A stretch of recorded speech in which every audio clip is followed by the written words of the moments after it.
Viewpoints on the talk station FM 107 AM 1240.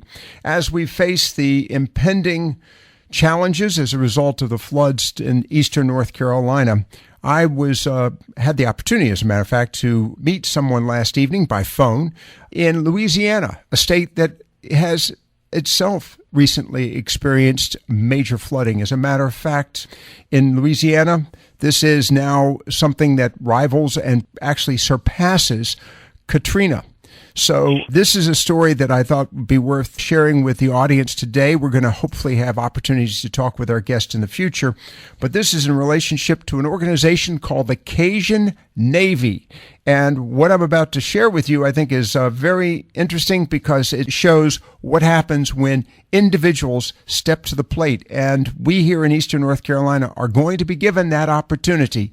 So I think it'd be great to hear what happened down in Louisiana as a result of the floods back in August. And with that, it's a pleasure to have joining us Clyde Cain, the creator of the Cajun Navy. With that, Clyde, good afternoon. Thanks for joining us. You're welcome. Thank you. Tell us something about you before we get into the Cajun Navy. What's your background? How did this all transpire? Well, to correct things, I did not create the Cajun Navy. I created the Louisiana Cajun Navy. The Cajun Navy was actually created back in Katrina by a group of guys that had done boat rescues and that carried over to other hurricanes. So this one in particular, I was awakened on Saturday morning of the flood and got out there and started doing boat rescues. I actually went to rescue my 9-year-old daughter, and from there I just continued on. And after flood waters receded, not receded, but we had everybody rescued, I went home and created the Louisiana Cajun Navy page, which in turn got a team together, and we continued to extend the efforts as far as we served over 11,000 meals. Barbecue from Operation Barbecue Relief, and then continued on bringing supplies, donations coming in, and we're still out in the field at this moment. We're still continuing to do the relief from donations to, there's people in tents right now that have been kind of left behind or they've been denied all the way down to SBA. So we're working those cases, continuing to go out to all the neighborhoods we've adopted where there are people in tents or where people haven't even showed up to take care of them, helping them get through the process, helping them know what the process is, because a lot of them don't have any idea, especially the Hispanic community over here. They have no idea what FEMA is. So while everyone's trying to bring in more immigrants, which I have nothing against that, but take care of the ones that we have at home first. Right. Okay. Again, Clyde Cain, and to correct that statement on my part, I just heard it as the Cajun Navy, the Louisiana Cajun Navy. All right, Clyde, I think I heard you being interviewed a couple of weeks back. First off, when was the flood in Louisiana? What was the date of that? I believe it was August 12th, 13th. I'm not sure about dates. All right. Almost 2 months, if you will, to the day when North Carolina had its experience with Hurricane Matthew. All right, with that as background, you were out there actually doing water rescue, but I was hearing an interview. I think you were relying on Facebook and you were actually helping to direct people to where the needs were. This is with water rescue before we go into the results of your effort and of course, now the continuing recovery. But, how many people got involved with your organization, the Louisiana Cajun Navy? Well, I have a team of about, we started off as just Corey and I, and then it grew, and we got a team of about 12, 15 people. I'm not exactly sure of a head count that work for everybody from the way vets who go out and they collect donations, hand deliver things to the affected areas, to the survivors, to coordinating anything from food, cooking, and all that stuff on weekends in these neighborhoods. We have people out there like Penny, who's our scout, who goes out and scouts areas and finds more affected survivors that aren't being looked at in any kind of way. And we just collaborate our efforts all together as a team. We call ourselves SEAL Team 16. There's the Cajun Navy. They're the Armada. They have the boats. They go out. Myself and Corey, we just commandeered a few boats and got some friends out there, and we worked in the Albany area and then the Springfield area because we couldn't get to Denham Springs because there was a river between us all. It was kind of landlocked. Once that was taken care of, we began to stage up food. Also, bringing donations to a donation center when no one has a car is kind of like landing cars, and trying to expect somebody to send you some food from here. It just doesn't happen if it's down the block. It doesn't matter. They can't walk, carry the food back, or carry the donations back. So we began to bring the first truck that came in. The guy's name was Moses. Imagine that. He came all the way from Maryland. Imagine that, Maryland. So he showed up, and we went straight to Magnolia Estates, and we started unloading all the donations right there, brought them straight to the people, and we continued to do so in different neighborhoods. We would just set up a Walmart distribution, basically, with all of the tents and pallets, and we put the donations there and distribute them daily until they were all gone. It's been 2 months. What's it like there in Louisiana since that flood? And by the way, feel free to correct me, but as I read very quickly last night, this flood is the worst natural disaster in Louisiana and, quite frankly, rivals and extends beyond the cost of Superstorm Sandy. What's it like in Louisiana as we speak 2 months later? I can use one word: depressing. Wow. Now, there's a lot of people out here that are experiencing emotional and mental anguish from watching people go by and not. I mean, they're all of their belongings are sitting by the roadside still. I've personally gone out and pushed debris away from where kids were playing and give them back their piece of property so that they can actually park their cars, park a trailer, and just begin to not look like a third world country where someone's playing in the trash and the kids have become so acceptable about it that they were just sitting there playing in it. So, again, it's depressing. These people feel like they've been looked over, forgotten, and that, the people that they counted on, that they thought were going to come show up and help them, have all but done that, and they've been denied. I've even had a guy last week who was told, and it was proven when I went there to the FEMA tent, that they had listed him when the contractor came out that he had not flooded at all, that he had some pre-existing floor problems. Well, I had a video of that, and I showed it to him, and I showed the FEMA agent, and I said, really? Does this look like he never was flooded? Did he have a 500-gallon fish tank explode in his house? Mm-hmm. So they got right back out there, and they corrected that. A lot of problems is I think they just have a lot of people hired that do not have a passion for the job. They're just trying to get it done, move on. They're denying a lot of people.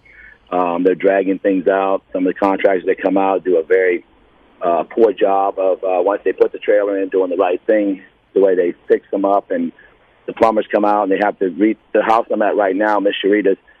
They've had this lady has cancer, and I showed up here. She'd already had a heart attack 2 weeks prior, and we got her right into a FEMA trailer, pulling a lot of strings.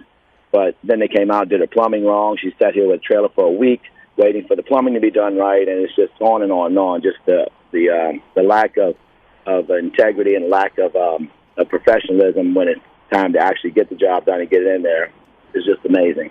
Clyde Cain, our guest, one of the organizers of the Louisiana Cajun Navy, and we're talking about the recovery efforts in Louisiana, something that we're going to be facing here in eastern North Carolina. Clyde, let's talk about the various agencies that are involved in assisting the folks in Louisiana. First, before I even go any further than that, roughly how large a geographical area are we talking about that was impacted by this flood? I know that Baton Rouge was one of the communities there in Denham Springs, which is next door to Baton Rouge. How large an area geographically? How much of the state and how many people are involved in the impact of this storm? And you can use some broad numbers, but I'm just curious. Well, I couldn't wrap my mind around those numbers. It's actually, everyone understands, we don't have counties here. We have parishes. So right. It's actually 3 parishes. You had Tangipahoa Parish, Livingston Parish, and Baton Rouge Parish, East Baton Rouge Parish, I believe, and hundreds of thousands of people affected, and everyone from high income to low income. So this storm did not discriminate at all, and even FEMA's not discriminating against anyone. They're just I just met with a business owner this morning who applied for SBA. He's got his own business and whatnot, and they denied him. Now, I know that the SBA is in the business of giving you a loan, and all they ask is if you can pay it back. They really don't curve you around. It's not like getting a loan. If you can get a loan from a bank, I say do so. It's a lot better interest rate if you can work it out. But he was denied, and I took his case on this morning to work it out and help him get up on his feet. He has he's got a Geek Squad business where he goes out and does IT work. So imagine with all the businesses that were affected here, he has 0 work. So we're trying to get him outside the 30-mile radius he was working. So with that being said, there's a lot of things that are affected that a lot of people don't understand. It's not just their belongings out there, and a flood takes everything. And it's just John Snyder wrote a song, "How do you stop the waters when it's there to steal your past?" Right. So people are starting all over. What the flood did do, in a good, positive sense, was that it washed away all of the division that was starting to happen between the Black Lives Matters and the cops being shot down here, our police officers being shot. That all quickly went away, and brothers and sisters of all color just started working together, and that's the beautiful part of it all. Everyone's band together like Louisianans do, and I pray that everybody in North Carolina can do the same, and to use us as an example of what to do. Gather together. Don't wait on help. Our motto is we don't wait for help. We are the help, and we just show up, and we do. And it's all about love your neighbor as you love yourself. Help your neighbor. Get together, band together. Don't wait on the government or anybody to take care of you. I think that's an important message you just gave us. Clyde Cain, again, of the Louisiana Cajun Navy. We're talking about the recovery efforts in Louisiana, which began in late August. And as we're hearing right now from you, Clyde, there's a long way to go. And what you're also telling us is that we can't rely on a government. We shouldn't just rely on government. We can rely on ourselves and our neighbors. Very quickly, Clyde, how can people, and we're obviously going to continue to support our folks here in Eastern North Carolina, in Greenville, Fayetteville, Goldsboro, Lumberton, Princeville, for example, and some areas that are just now seeing a crest of the floodwaters. They begin to recede, starting, I guess, understanding reports today after the hurricane came ashore a week ago this past Sunday. So here we are now, just now, seeing the crest of some of these rivers. Clyde, what about supporting you? How are you going about getting support? Because obviously it takes money. Obviously there are people listening who may want to make a contribution to you and your organization. Did you set up a 501c4 or C3 organizations? How are you handling the money?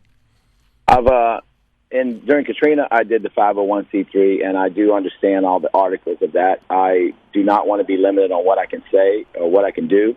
So I decided this time to go with an LLC. I'll be glad to pay taxes on any money that I take and give away or whatever I use. I've got receipts. I have an IRS agent, IRS person that is taking care of my books this year. I have lawyers and everything else behind me, so whatever's done will be taken care of legitimately. In the meantime, it doesn't restrict me. I have people that are sponsoring us. I have people that are behind us that donate, and they don't ask for a tax write-off. I tell everybody, if you want to send us some money and with no strings attached, we're going to take it. I'm going to video live every day. I'm going to show you where your donations go, which most people don't. We keep nothing for ourselves. I put in $5,000 the first month, my own salary, and then I took a leave of absence from my company, and they're not paying me anything. So I'm doing this all on donation of my time. We've had LA Cat donate a Bobcat I had for 3 weeks, which I was able to push a lot of debris up. We've done everything from that to just use our resources around us as far as the barbecue. I delivered that and networked all the different parishes with all of their fire departments and whatnot to get them all working together. So a lot of networking, a lot of social networking. Donations come in. I did a dollar challenge across America. I asked everybody to send $1 and a note. I like to have a note, see where you're from, what your thoughts are. Those are my personal things, my personal trophies that I keep. They're worth anything more than you can give me. And the money, of course, no one sends just $1. We take that, we go out and we spend it. If we get 20 crock pots from somebody that donates them, when we need 5 more, we go out and buy them. Okay. If somebody needs fans, tents, we go out and purchase this stuff, and we give it. If someone needs something, it's a specific need, I go live, I share the need. Someone meets that need, sends it through Amazon, sends it to our place, we deliver it. So we're basically just God's UPS. So wherever a prayer gets answered, we deliver it. Meantime, we use it for cooking. We're raising money for a fall fest for the kids in some of the neighborhoods. We have a turkey fry coming up so we can give them a good Thanksgiving and try and roll them into Christmas with a Christmas fund. I just had a car that I bought online, a Dukes Hazzard car. I'm real good friends with John Schneider. He signed it, and we auctioned it off for $1,000, which started off our Christmas fund. As Clyde Cain, and again, we're talking with him with the Louisiana Cajun Navy, and learning. Go ahead. I'm sorry. I was just saying it's a tongue twister.